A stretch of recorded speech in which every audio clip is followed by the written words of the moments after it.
Alright, so let's switch out our hardware, right? I think that would be good for you to see what the difference is.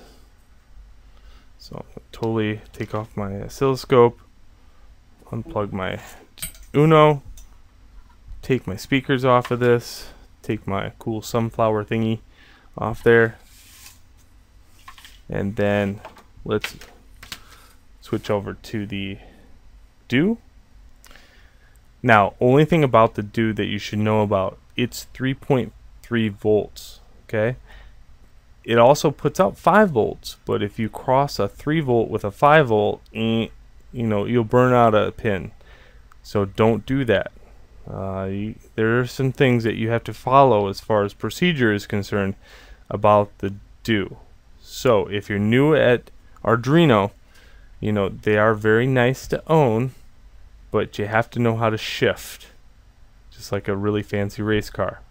You have to use transistors half the time to broadcast higher power to a higher power sensor. If the power sensor requires 5 volts, you can power it via 5 volts, but the data that comes out of it has to be 3 volts back to the DUE. If it's 5 volts, it'll fry the pin. Just gotta be very careful. So, not for the weak of heart. Okay. Other than that, I got my area where I'm going to plug in my sunflower. Just like that. It's got 2 USBs. One's a native USB, allows you to play around with turning this thing into an actual keyboard, mouse, whatever. Like a billion things you can make with this thing. The other one is for input. The key is you can use either one for input. Then I'm going to plug in my speaker, just like before. So I'll plug that in over here.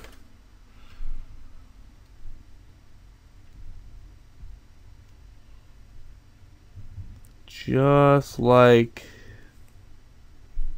that. And then I'm also going to plug in my oscilloscope. So let's go. There's going to be 2 busy channels there on the breadboard.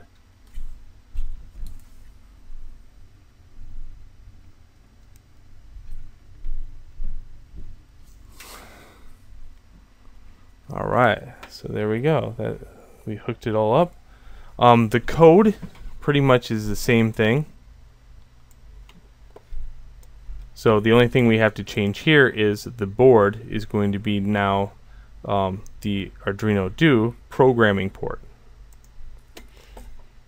And then the serial port's COM10. That's the only difference. Now, think how wondrous that is. We just switched over to a 32-bit processor. That's huge.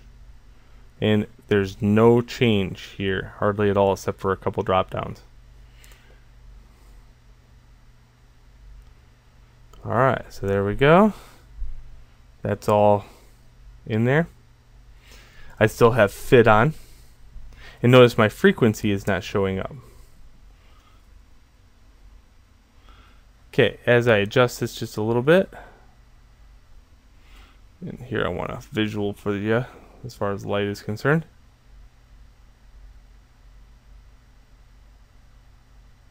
And then I'm going to turn on my speaker just a little bit so I can get an audio.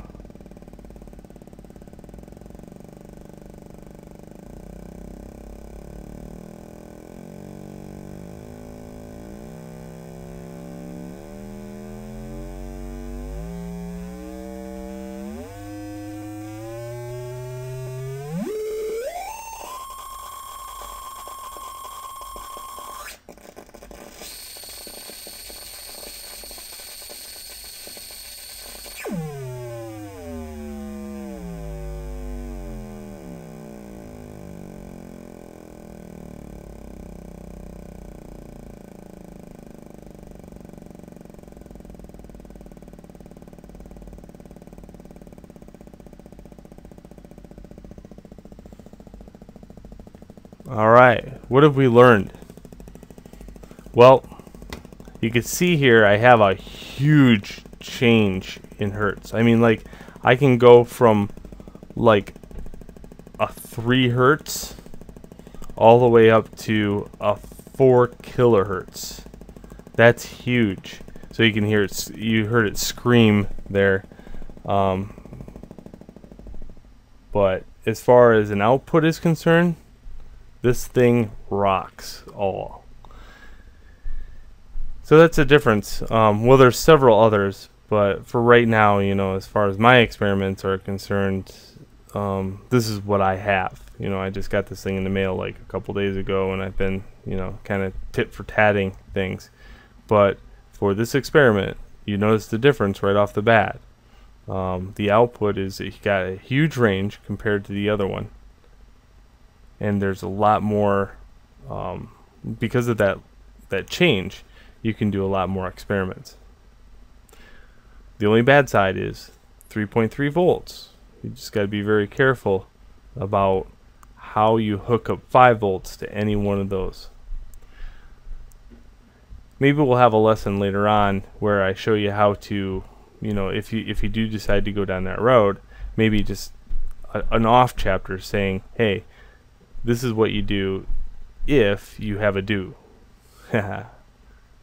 Alright, so that's what I wanted to show you, was the difference between the two products, and I hope you enjoyed that. Alright, so on with the next chapter. Enjoy.